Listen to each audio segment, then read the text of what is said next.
മൺമയമാമിയുലകിൽ കാൺമതുമായ മൺമയമാമിയുലകിൽ കാൺമതുമായ വൻമഹിമാധനം സുഖങ്ങൾ സകലവുമായ വൻമഹിമാധനം സുഖങ്ങൾ സകലവുമായ ഏഴു പത്തു ഏറെയായ 80 മാത്രം ഏഴു പത്തു ഏറെയായ 80 മാത്രം നീളുമായു സതു നിലച്ചാൽ കഷ്ടത മാത്രം നീളുമായു സതു നിലച്ചാൽ കഷ്ടത മാത്രം മണ്ണിൽ നമ്മൾ ജീവിതമോ പുല്ലിനെ പോലെ മണ്ണിൽ നമ്മൾ ജീവിതമോ പുല്ലിനെ പോലെ ഇന്നു കണ്ടു നാളെ വാടും പൂക്കളെ പോലെ ഇന്നു കണ്ടു നാളെ വാടും പൂക്കളെ പോലെ.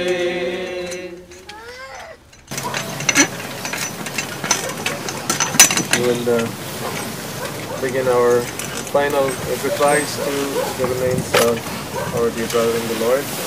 The word of God.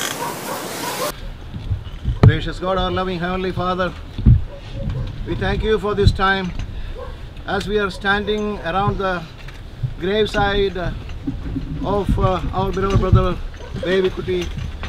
Father, we remember his Christian life in this world, a victorious Christian life that he lived, and the testimony that he maintained in this part of the world in your name. Father, we thank you that it was pleased you to call him up there to be with you, and indeed he is rejoicing in your presence, in the company of the triune God, and also in the company of the innumerable number of angels in the heavenly places. Oh, we thank you for that precious privilege that you gave him. But at the same time, we remember that his wife, Sister Tangama, and also all the dear children and their families, they are indeed going through the sorrow of separation at this time. We commit them in your loving hands. We know that your child went through so much sickness and pain and suffering in the body. But yet we know that indeed this body is of that kind of body. But we also have the blessed hope in our hearts that as your children, though we have to be out of this place, it is a sleep as we heard this morning. It is going to be a temporary time. So for that temporary season, we will be in the earth. But then we also know that this is a corruptible body, and this corruptible must put on incorruption, and this mortal body will become immortal body. We know that it is going to happen when our Lord Jesus Christ, he will descend from the sky with a shout and with the voice of the archangels, and we know with the trump of God, indeed when he will be coming, the dead in Christ shall rise first. And we also know we have this assurance and the promise in the word of God that our beloved brother will victoriously rise again.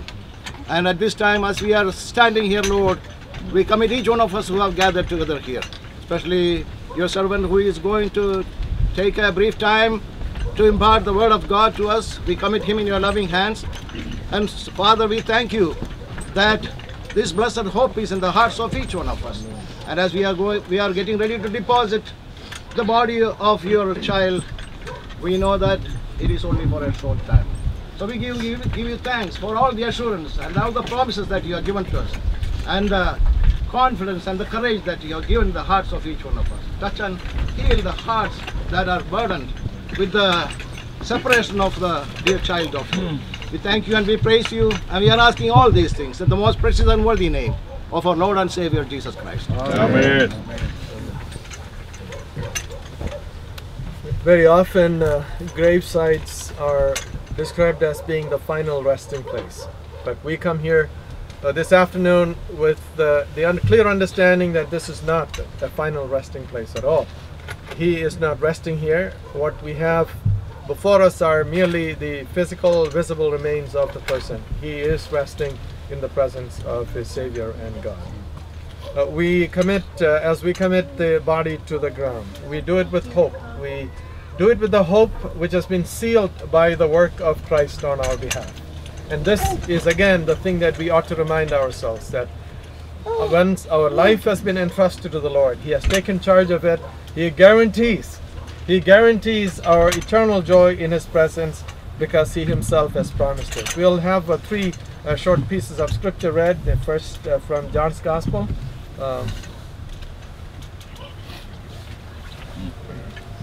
The scripture portion is taken from John's Gospel of John, chapter 5, verse 24 to 29, and also chapter 11, verse 23 to 27. 1 John chapter 5, verse 24 to 29.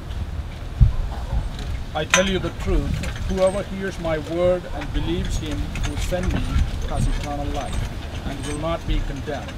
He has crossed over from death to life.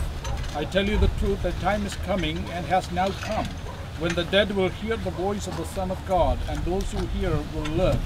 For as the Father has life in Himself, so He has granted the Son to have life in Himself.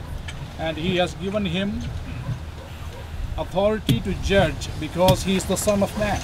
Do not be amazed at this, for a time is coming when all who are in their graves will hear His voice and come out.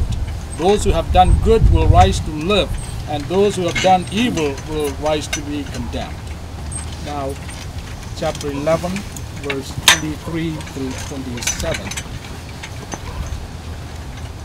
Jesus said to her, "Your brother will rise again." Martha answered, "I know he will rise again in the resurrection at the last day." Jesus said to her, "I am the resurrection and the life. He who believes in me will live, even though he dies. And whoever lives and believes in me will never die. Do you believe this?" "Yes, Lord," she told him.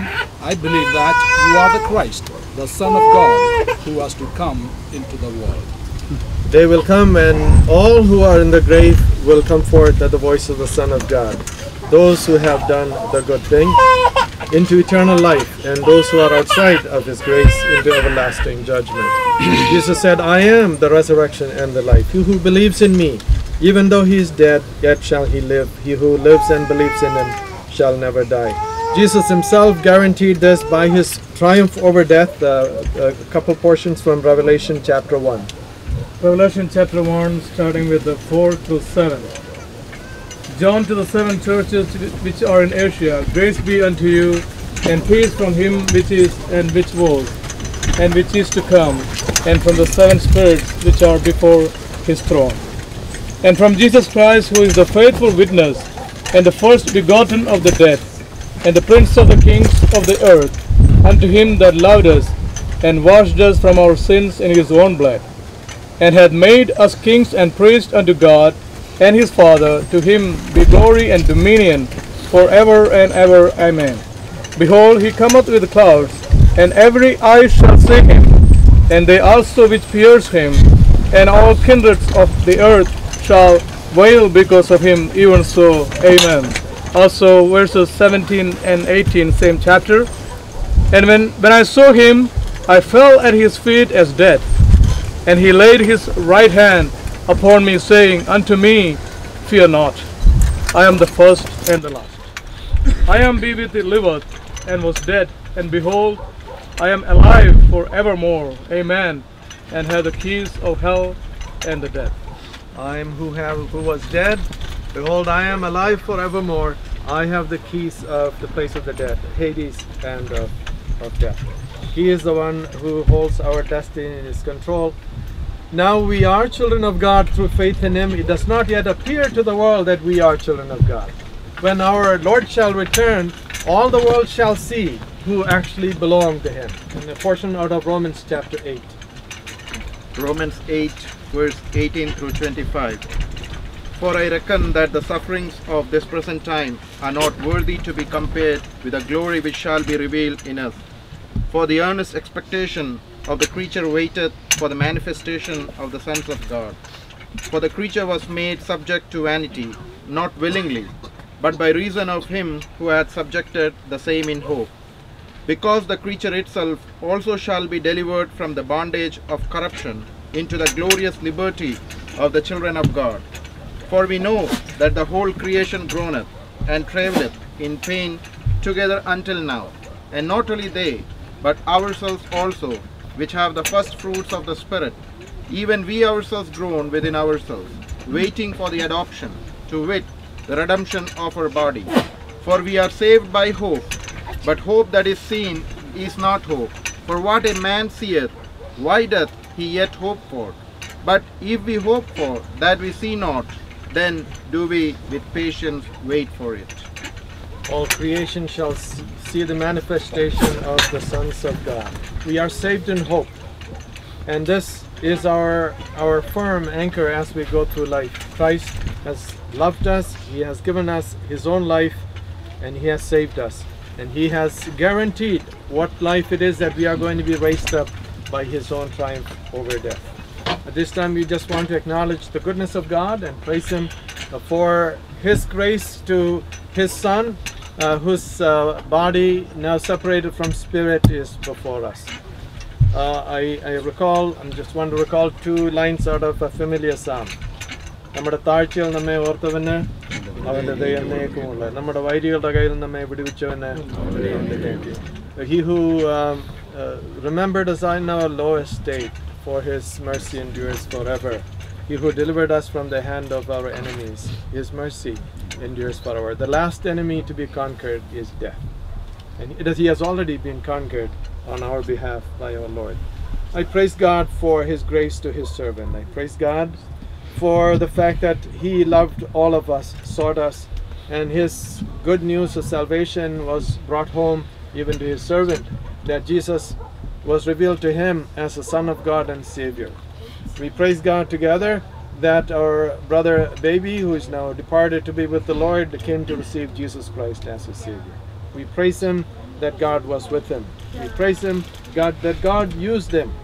We praise Him that he was a blessing. We praise God for the family that He gave His servant. We praise God that God used him as a minister in his own family, and that his children with his wife who knew him have come to know the Lord and are His, that he has been a minister of grace and blessing to many people. We praise God for His great mercy to all of us.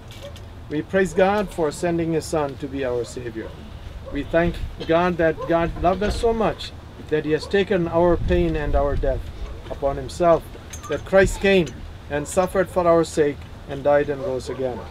Now this body is going to be committed to the ground. It is committed as a mortal body, but we do it in the hope that it will be raised to immortality. It is committed as a perishable body, but we do so in the hope that, in the sure hope that Christ by His power will raise it into immortality. We'll just sing together with you all one stanza song and then briefly pray. മകൾ സ്നേഹപ്രഭയ തിരിയ ബന്ധമാണിതു യുഗകാലം വരെയും മരണത്താൽ മറയാത്ത മകൾ സ്നേഹപ്രഭയ തിരിയ ബന്ധമാണിതു യുഗകാലം വരെയും ബന്ധമാണിതു പിരിയ ബന്ധമാണിതു പിരിയ ബന്ധമാണിതു യുഗകാലം വരെയും മകൾ ശ്രേമം പരലോകപിതാവും മകനെ മരിപ്പതിനായി കുരിശിൽ കൈവെടിഞ്ഞു. This is a bond of love which will not be dissolved by death. This is the bond we have with God by His grace. And because of the same grace, it is the bond that we have with each other through all eternity. We are brought into the family of God, and as children of God, we shall be together for all eternity by God's grace. Let's praise Him. Father, we give you thanks today. Give you thanks for your amazing love, that though we were lost and blind and far away from you, you loved us and sought us and you found us. We thank you that the Son of God himself came into our midst, and he came looking for the lost sheep. And we thank you that we were found by you, and we thank you that now your servant who is in your presence was found by you.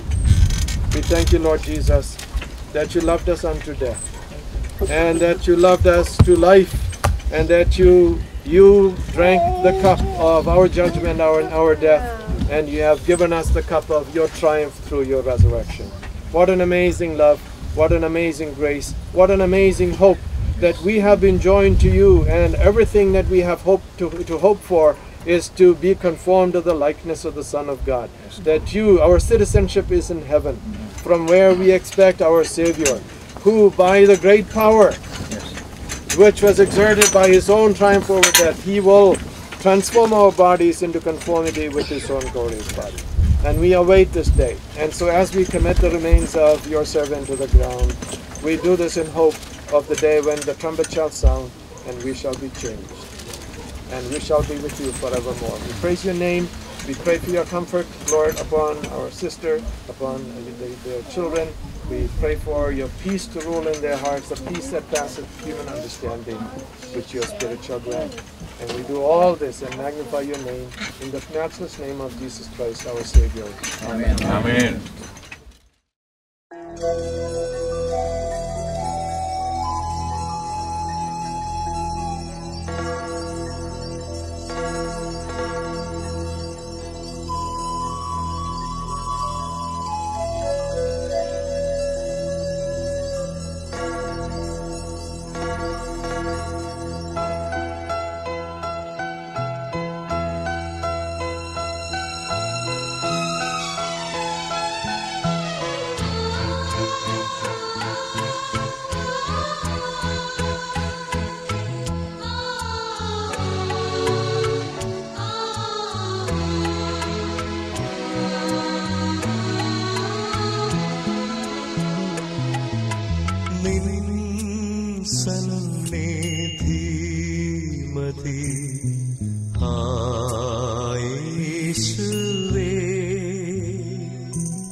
ശക്തനും നിത്യനുമായ ഞങ്ങളുടെ സ്വർഗീയ പിതാവേ,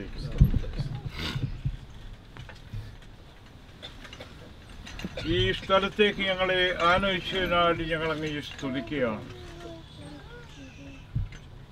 അവിടുന്ന് എത്ര വലിയവൻ, എത്ര ഉന്നതനാണ്. ഈ കാണുന്ന പ്രപഞ്ചത്തിന്റെ സൃഷ്ടിതാവ് അവിടുന്നാണ്. ഞങ്ങളുടെയും സൃഷ്ടിതാവ് അവിടുന്നായിരിക്കാൻ ഞങ്ങൾ അങ്ങയെ സ്തുതിക്കുക. അവിടുത്തെ ഏകജാതനായ പുത്രനിൽ കൂടെ ഈ മൺകിടങ്ങളായ ഞങ്ങളെ സ്നേഹിപ്പാൻ സ്വർഗം കനിഞ്ഞിറങ്ങി വന്ന് കാൽവറിയിലെ ക്രൂശിൽ ഞങ്ങൾക്ക് വേണ്ടി ജീവനെ കൊടുത്ത് മരിച്ച് അടക്കപ്പെട്ടു.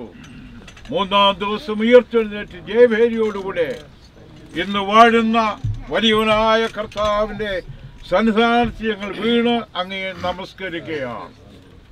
ഞങ്ങൾക്ക് നൽകിയ സ്വർഗീയ ഭാഗ്യത്തിനായിട്ട് സ്തോത്രം. യേശുക്രിസ്തു മുഖാന്തരം ഞങ്ങൾക്ക് ജയം നൽകുന്ന ദൈവത്തിന് സ്തോത്രം. ഹല്ലേലൂയ, ആമേൻ. ഈ വൈകിയ സമയം ഞങ്ങൾ ഈ കല്ലറയുടെ അരികിൽ നിന്നുകൊണ്ട് തിരുമുഖത്തേക്ക് നോക്കിയാണ്. കഴിഞ്ഞ 67 വർഷക്കാലം ഈ ഭൂമിയിൽ ജീവിപ്പാൻ, ഒരു ധന്യ ജീവിതം ചെയ്യുവാൻ അവിടുത്തെ ദാസനെ ബലപ്പെടുത്തിയ ദൈവമേ, ഞങ്ങൾ അങ്ങയെ സ്തുതിക്കുകയാണ്. പ്രിയപ്പെട്ടവന്റെ ദൗത്യം പൂർണ്ണമായിട്ട് നിർവഹിപ്പാൻ തന്നെ ബലപ്പെടുത്തിയ അവിടുത്തെ കൃപയ്ക്കായിട്ട് സ്തോത്രം. ഈ ഭൂമിയിലേക്ക് പറന്നു വന്നപ്പോൾ പാപത്തിൽ വീണുവെങ്കിലും, പാപത്തിലാണ് പറന്നുവെങ്കിലും ഇന്ന് എത്രയോ അനുഗ്രഹിക്കപ്പെട്ട ഒരു എക്സിറ്റാണ് തനിക്ക് കൊടുത്തിരിക്കുന്നത്. സ്വർഗത്തിലേക്കുള്ള ഒരു പ്രവേശനം. ഓ ആമേൻ, ഞങ്ങൾ അങ്ങേ സ്തുതിക്കുകയാണ്. ആ ധന്യവാദത്തെ ഞങ്ങൾ നമസ്കരിക്കുകയാണ്. ഓ വലിയവനായ ദൈവമേ, അങ്ങനെ ഒരു അനുഗ്രഹീ ജീവിതത്തിന്റെ ഉടമയായി തീരുവാൻ ഞങ്ങൾക്ക് ആ സാക്ഷ്യം നിലനിർത്തിക്കൊണ്ട് ദൈവമേ തന്നെ തൻ്റെ അരികിലേക്ക്, അവിടുത്തെ അരിയിലേക്ക് കടന്നു വരുവാൻ തൻ്റെ ദാസനെ അവിടുന്ന് അനുവദിച്ചതോർത്തി ഞങ്ങൾ അങ്ങയെ സ്തുതിക്കാം. തൻ്റെ വേദനകളെല്ലാം മാറി, തൻ്റെ ശരീരത്തിലുണ്ടായിരുന്ന വടുക്കളെല്ലാം അത് മാറി ഒരു മനോഹരമായ ശരീരം, തേജസ്സുള്ള ഒരു ശരീരമായി അവിടുന്ന് കർത്താവെ തന്നെ ഉയർത്തെഴുന്നേൽപ്പിക്കുമല്ലോ. അതോർത്ത് ഞങ്ങൾ അങ്ങയെ സ്തുതിക്കുക. ആ വലിയ പ്രതീക്ഷയുടെ പ്രത്യാശയുടെ മുൻപിലാണ് ഞങ്ങൾ നിൽക്കുന്നത്. കർത്താവ് താൻ ഗംഭീരനാദത്തോടും പ്രധാന ദൂതന്റെ ശബ്ദത്തോടും കാഹളത്തോടും കൂടെ സ്വർഗത്തിൽ നിന്നിറങ്ങി വരികയും മരിച്ചവരക്ഷയായി ഉയർക്കുകയും ജീവനോട് ശേഷിക്കുന്ന ആമവരും അവനോടുകൂടെ മേഘങ്ങൾ എടുക്കപ്പെടുകയും ചെയ്യുന്നുള്ള ആ വലിയ സത്യത്തിന് മുൻപിൽ ഞങ്ങളങ്ങേ സ്തുതിക്കുകയാണ്. ഞങ്ങളുടെ ഈ ലോക ജീവിതം ഇവിടെ അവസാനിക്കുന്നുവെങ്കിലും ഒരു പുതിയ ആരംഭം ഞങ്ങൾക്ക് വേണ്ടി ഒരുക്കിയിരിക്കുന്നതിനാണ് ഞങ്ങളങ്ങേ സ്തുതിക്കുന്നു. അതിനുവേണ്ടി അവിടുന്ന് സ്ഥലമൊരുക്കുവാൻ പോയിരിക്കാൻ ഞങ്ങളങ്ങേ സ്തുതിക്കുക. സ്ഥലമൊരുക്കി കഴിഞ്ഞ് ഞങ്ങളെ മടക്കി ചേർക്കുവാൻ ഇവിടെ മധ്യാകാശത്തിലേക്ക് വരുന്ന അവിടുത്തെ ധന്യമായ യാത്രയ്ക്ക് വേണ്ടി ഞങ്ങൾ കാതോർത്ത് ഇരിക്കുകയാണ്. അവിടുന്ന് വരുമല്ലോ, ഞങ്ങളെ ചേർക്കുമല്ലോ. അവിടുത്തെ സന്നിധാനത്തിൽ ആ നിത്യതയിലേക്ക് ഞങ്ങളെ കൊണ്ടുപോകുന്ന അനുഗ്രഹീതമായ അവസ്ഥയ്ക്കാണ് ഞങ്ങളങ്ങ് സ്തുതിക്കുകയാണ്. ഇന്ന് ഈ വൈകിയ സമയം ദുഃഖത്തിലിരിക്കുന്ന ഭവനത്തെ ഞങ്ങളെല്ലാവരും കൂടെ കർത്താവേ അവിടുത്തെ കരത്തിലേക്ക് തരികയാണ്. അവിടുന്ന് ഏറ്റെടുക്കണം. ഞങ്ങൾക്ക് സമാധാനം നൽകുവാൻ കഴിയില്ല. സ്വർഗത്തിൽ നയിക്കുന്ന സമാധാനത്താൽ, സ്വർഗീയമായ കൃപകളാൽ ഈ പ്രിയപ്പെട്ടവരെ അവിടുന്ന് നയിക്കണമെന്ന് ഞങ്ങൾ പ്രാർത്ഥിക്കുന്നു. പ്രത്യേകിച്ച് അവിടുത്തെ ദാസിയുടെ ഹൃദയം മുറിഞ്ഞ് തകർന്നിരിക്കുന്ന ഈ സമയത്ത് അതിനെ സ്വാതന്ത്ര്യപ്പെടുത്തുവാൻ കർത്താവിന് മാത്രമേ കഴിയുകയുള്ളൂ.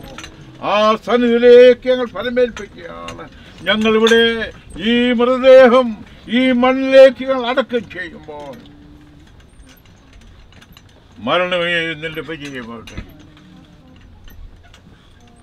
ഞങ്ങളെ അടക്കി വെക്കാൻ ഈ കല്ലറയ്ക്ക് കഴിയുകയില്ലല്ലോ. അവിടുത്തെ ശബ്ദം കേൾക്കുമ്പോൾ, ഇവിടെ കയറി വരിക എന്നുള്ള ശബ്ദം കേൾക്കുമ്പോൾ ഞങ്ങൾ അവിടുത്തെ സന്നിധാനത്തിലേക്ക് വേണ്ടവരാണ്. ഇവിടെ അടക്കുന്ന ശരീരം അവിടുത്തെ ശബ്ദം കേൾക്കുമ്പോൾ ഞങ്ങളുടെ പ്രിയപ്പെട്ട ദാസൻ അവിടുത്തെ സൗഖ്യത്തിലേക്ക് വരും. ഞങ്ങളും അവരോട് കൂടെ അവിടേക്ക് വരുമല്ലോ. അവരെ പ്രതീക്ഷയും പ്രത്യാശയും ഞങ്ങളുടെ മുൻപിൽ നൽകിയിരിക്കുക. സ്തോത്രം.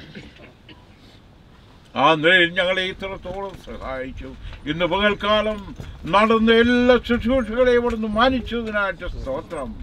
അതിനുവേണ്ടി അവിടുത്തെ ദാസന്മാരെ ഒരുക്കിയതിനായിട്ട് സ്തോത്രം. എല്ലാം ഭംഗിയായി തീരുവാൻ അവിടുന്ന് കരുണ ചെയ്തുകൊണ്ട് ഞങ്ങളങ്ങയെ സ്തുതിക്കുകയാണ്. എല്ലാറ്റിലും ഉപരിയായിട്ട് അവിടുത്തെ നാമം മഹത്വപ്പെടുവാൻ ഇതുപോലെ വിളിയാക്കിയതിനായിട്ട് ഞങ്ങളങ്ങയെ സ്തുതിക്കുകയാണ്. ഈ ധന്യ ജീവിതത്തിൻ്റെ മുൻപിൽ ഞങ്ങൾക്കുള്ള ആ ഉത്തരവാദിത്തങ്ങളെ മനസ്സിലാക്കിക്കൊണ്ട് ഞങ്ങളുടെ വേല തികയ്ക്കുവാൻ ഞങ്ങളെ അവിടുന്ന് അനുവദിക്കണമേ, ഞങ്ങളെ സഹായിക്കണമേ എന്ന് ഞങ്ങൾ പ്രാർത്ഥിക്കുകയാണ്. തുടർന്ന് ഞങ്ങളെ അവിടുന്ന് ഓർക്കണം. നൽകി നല്ല അവസരത്തിനായിട്ട് സ്തോത്രം. സകല മഹത്വവും അവിടുത്തെ പാദത്തിലേക്ക് തരുന്നു. സകലവും അടിയങ്ങൾക്ക് വേണ്ടി ജീവൻ വെച്ച യേശു കർത്താവിൻ്റെ വിലയേറിയ നാമത്തിൽ ഞങ്ങൾ ചോദിക്കിയാൽ ഇവയും കൃപയുണ്ടായി കേൾക്കണമേ. പിതാവായ ദൈവത്തിൻ്റെ സ്നേഹവും കർത്താവായ യേശു ക്രിസ്തുവിൻ്റെ കൃപയും നമ്മെ ആശ്വസിപ്പിച്ച് വഴി നടത്തുന്ന പരിശുദ്ധാത്മാവിൻ്റെ സാന്നിധ്യവും സഹവാസവും നമ്മളോടെല്ലാവരോടും, പ്രത്യേകിച്ച് ദുഃഖത്തിലിരിക്കുന്ന ഈ ഭവനത്തോടും ഇപ്പോഴും എപ്പോഴും ഉണ്ടായിരിക്കുമാറാകട്ടെ. ആമേൻ.